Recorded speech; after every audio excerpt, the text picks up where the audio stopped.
Brother lads, welcome back to the Cossy Arsenal podcast. My name is Cossy. Welcome back to a brand new video. The new season is upon us and Arsenal are making very good preparations. We've already signed Ricardo Calafiori. We are looking to sign Mikel Merino, Fabian Ruiz, and possibly Victor Gyökeres. There are also links about Arsenal signing Rafinha before the end of the window. So in this video, I want us to dive into what could Mikel Arteta do with all these signings, the kind of lineups we could have. It's not going to be one lineup like we always do. It's going to be a couple of different ones because I think with Mikel Arteta this season, what he wants is to have at least two separate lineups, one maybe for the Champions League, one maybe for the Premier League. And even if it's not that, he wants to have that tactical flexibility. In that, if you have a game, for example, Ipswich, where you expect them to sit in a low block, you could have, maybe Fabian Ruiz, maybe Mikel Merino start in that game. And then in a much different game where maybe Arsenal will be the underdogs against Manchester City, we might see Declan Rice, Mikel Merino, and Thomas Partey in the same lineup. So how could Arsenal set up with all the transfers we are linked with? It's been a weird market because we have had two sets of targets. I would say in June we're linked with the likes of Bruno Guimaraes, we're linked with the likes of Alexander Isak, Ivan Toney, and that wind is gone now. And now we are linked with a very different set of targets, and Arsenal have started making moves on these targets. So these ones are the real targets. So let's get into it now. Last season, the way Arsenal set up was in a way that we depended on the right-hand side very much. And I think Mikel Arteta, unless otherwise, he won't be looking to change the right-hand side. So I thought about Julian Timber coming in for Ben White, but I think that could happen in just a couple of games.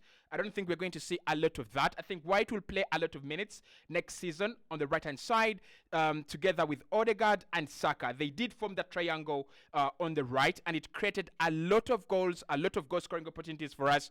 And I love it. I'm one of the people who criticized Ben White for the past, I think for the first 1 or 2 seasons, but now I'm okay and I'm on board with the idea of him playing at right back. So the left wing and the left side of this team has been a big problem. We have seen Declan Rice play in this spot here when Jorginho's played in the a DM, and probably Partey as well. That worked, but the question is, did we get the best out of it? Did we get the best out of the left-hand space? Probably not. That's why Mikel Arteta is looking at Fabian Ruiz and looking at Mikel Merino as well. Left back, Mikel Arteta has made it clear he doesn't trust anyone there, and he has gone to the market and signed a new player, and that new player is Ricardo Calafiori. So how do we set up with Ricardo Calafiori, Mikel Merino, Fabian Ruiz, and Victor Gyökeres? The first way I would think, and the easy way, is by getting a few players out and then just shifting the midfield around and shifting the lineup around. So Ricardo Calafiori comes in at left back right there. I think we will see that a lot of the time, especially as Mikel Arteta tries to find the dream solution, the dream lineup to win Arsenal 114 points, like he says. Then, in midfield, none of the players we want to bring in is a defensive midfielder. So there are two options there. You either drop Rice or you drop Thomas Partey. And I think there will be a time where we see Rice and Partey on the pitch this season. But if we get to sign Mikel Merino and Fabian Ruiz, that is going to be a very, very, very small time. So the reason that's why Mikel Arteta actually wants Mikel Merino is this. You can play Declan Rice at the best of your midfield if you have Mikel Merino in the lineup. So Mikel Merino right there, in that Granit Xhaka role that he played in the last season for Arsenal. So Merino will be playing alongside Declan Rice, and the two advantages of playing these two together is Rice is an elite ball winner, but Merino is a numbers ball winner. Let me explain. So what you're looking at with Mikel Merino is a guy that wins the ball so many times. He's won the ball more times than any midfielder in Europe in the last season. That is how good he is. With Declan Rice, I think you have a guy that no one doubts him, and the rate at which he wins the ball back is unprecedented. So obviously Merino would play on the left-hand space. That is what I expect. That's that's what we all expect. And then Victor Gyökeres would be coming in up top. Those would be the three major changes we could see first if Mikel Arteta gets three of his targets: Calafiori, Mikel Merino, and Victor Gyökeres. The reason that's why I've gone with Victor Gyökeres over Gabriel Jesus and over Kai Havertz is when you have a player like Merino, you have Declan Rice, and you have Odegaard, you have three players that are willing to work their socks off. You have three players that are so good at working hard that you don't need your striker to drop into these areas there, around there, just to make sure that you have numbers. And I think that's the advantage of having a player like Xhaka, and that's why we struggled a little bit when Xhaka left, because what Xhaka gives you is that unprecedented energy. He runs into defense, he runs into attack, never gets tired. He's physical, he's intelligent, and he keeps the ball very well. So no surprise why Arsenal want Mikel Merino. And that actually allows us to have a player like Victor Gyökeres. Gyökeres is an unprecedented goal scorer. 53 contributions last season, and I think he's going to get better. Probably not to the level where he gives us another 53 or 60 goal contributions, but I think as a player at 25, he's just coming into Sporting in the Portuguese La Liga. He needs some time. The second season, if everything goes well, apart from the second season syndrome, but if everything goes well, he's going to be a massive, massive hit on the market. So this is what I'm going to say here with Gyökeres. He's better than Kai Havertz, so he goes into the lineup. However, again, what we could see, and this is just a small change, we could see Mikel Merino maybe not signing, which is highly unlikely. But if we don't get Mikel Merino, or if we get Mikel Merino and Fabian Ruiz, we could also see this. Fabian Ruiz in there. I don't know why I gave them shot number 90, 95, and 99, but you understand. So 95, Fabian Ruiz. The difference between Fabian Ruiz and Mikel Merino is huge, like really, really huge. And many people actually don't think about that difference when they go, Fabian Ruiz is better than Mikel Merino, let's go and get Fabian Ruiz. The difference between these two players is this. Fabian Ruiz is not as defensive as Mikel Merino. And I'm talking about a player who is like a consolidated number 8 in Fabian Ruiz. He's 28. He's lived the experience. He knows what that role demands. And it would be a massive upgrade on Declan Rice playing in this left half space. But the difference between him and Mikel Merino is absolutely huge. So the first thing you've got to think about Merino. Yes, he passes the ball like a lot as compared to Fabian Ruiz. And what do we know about Mikel Arteta? His team is heavy on possession and his team is heavy on passing the ball. And then the other thing with Mikel Merino, like I've said, he wins the ball back a lot of the time. So if you're Fabian Ruiz and you're coming into this team over Mikel Merino, there are two things you have to do. One, you need to learn how to defend because the guy that you're replacing defends very well. And secondly, you need to be able to pass the ball a little bit more because with Fabian Ruiz, we know what he does. Loves to get the ball from these areas and just drive into the penalty area or drive around here and then shoot a lot of the time. Mikel Merino doesn't shoot a lot of the time. Rice doesn't shoot a lot of the time. And Granit Xhaka, although he had that supernatural left foot, in his last season at Arsenal, he didn't shoot that much time. I think he shot one outside the penalty area against Manchester United, if I'm not forgetting. I think he also got a shot against Tottenham, but that was just as he was entering the penalty area. So I think Fabian Ruiz would be a very massive upgrade, but Mikel Merino would be a much better player for Mikel Arteta. So this would be the easy change. Calafiori comes in, Ruiz comes in, or Merino, and then Gyökeres up top. And, Arsenal are ready for the new season. And the left-hand side is sorted. And the right-hand side is sorted as well. However, I don't think it is going to be like this. I think we are going to see a few casualties when it comes to this Arsenal team. And the first one I think we're going to see is Gabriel Magalhaes out of the starting 11. I've talked about this so many times when I've done these videos. I think we're going to see Julian Timber into this team. And we're going to see Ricardo Calafiori replacing Gabi. And the reason for this is easy. With Julian Timber, you have a player who can cover defensively on the left-hand side, but also at centre-back. But I think with Ricardo Calafiori, what Mikel Arteta would be looking to do, he would be looking to have Ricardo Calafiori move into the midfield a lot of the time to form a double pivot alongside maybe Declan Rice, maybe Thomas Partey. It will depend. So that's the first way, you're going to have. That's the first change that I know is going to happen. If this is not the reason as to why he gets Ricardo Calafiori, he doesn't splash 42 million on him.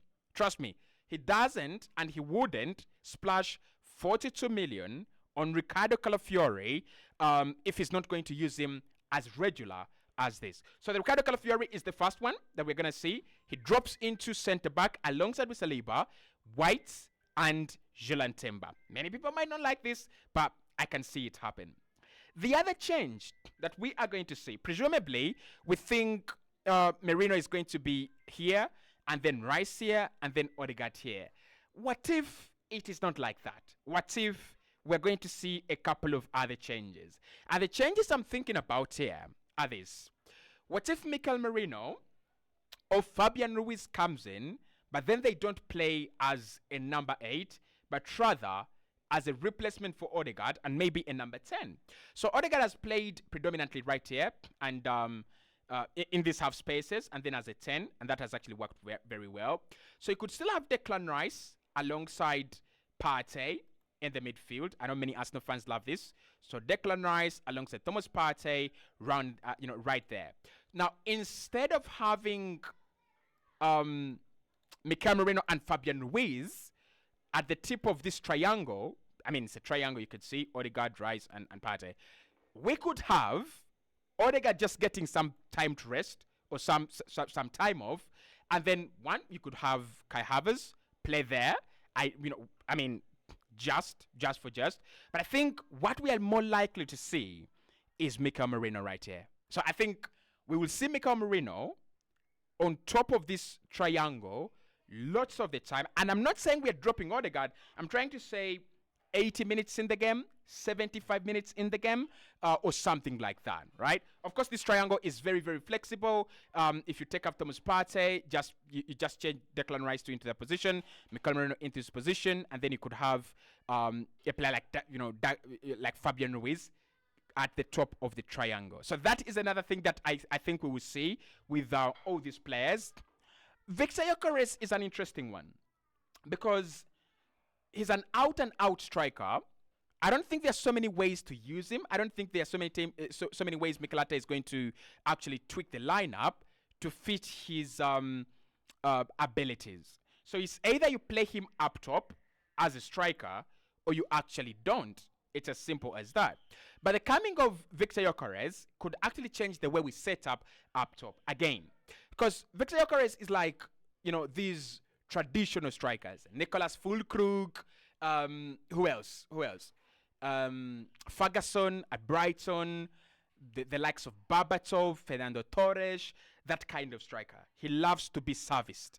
So could we see a player like Gabriel Martinelli go out of the starting 11? Obviously, Odegaard will be part of this team. There's no question about that. So could we see a player like Gabriel Jesus start more games ahead of Martinelli and Trossard because of Victor Gyökeres? Because what Gyökeres does is he allows other players to score goals. And we've seen that from his statistics for Sporting. He just allows other players to score goals. So I would love to see a player like Gabriel Jesus, maybe, alongside Saka. Saka is, of course, undroppable. And then Gyökeres together. The problem I have with Jesus is when he plays with Gyökeres, he will get into goal-scoring areas. He will get the goal-scoring opportunities. But can he bury them, right? Can he bury them? So this is my dream lineup this season. And we might disagree, but this is my dream lineup. I want Julian Timber to come in at right back over Ben White. I want Ricardo Calafiori at left back. I want Gabriel. Obviously, there is no way I can drop him, right? He's a fantastic player. So I want Gabriel Magalhaes at centre back. This would be my dream back four. And I know White has had a fantastic year. And I don't think he's going to drop, honestly, because he's had more time to rest and is looking the best and fittest player in preseason. But this would be my dream backline. In midfield, I can't lie, I just feel like Partey has to be there. I really, really do. But I think we've got to move on. So this would be my midfield triangle. Merino, Rice, and Odegaard. I think we have everything we need. Declan Rice and Merino would combine to win the ball back. That means that they have shared the responsibilities left behind by Thomas Partey. Odegaard is an aggressive pressing machine. There's no problem about that. He continues to be the creative piece in the team. And I think Odegaard would have more assists and more goals if he played behind Gyökeres than any of the strikers at Arsenal. On the front line, obviously not Gabriel Jesus. So on the front line for me, it's between two players here, isn't it? It's between Martinelli and Trossard and Kai. The problem with playing Kai Havertz, up on this forward line is it just doesn't make any sense for me. But I would love to see Kai Havertz in that team. So I would love to see Kai, Gyökeres, and Saka up top. And the reason as to why I would love to see that is because Mikel Merino is going to be pushing up here a lot of the time, and Odegaard is going to be pushing up here a lot of the time.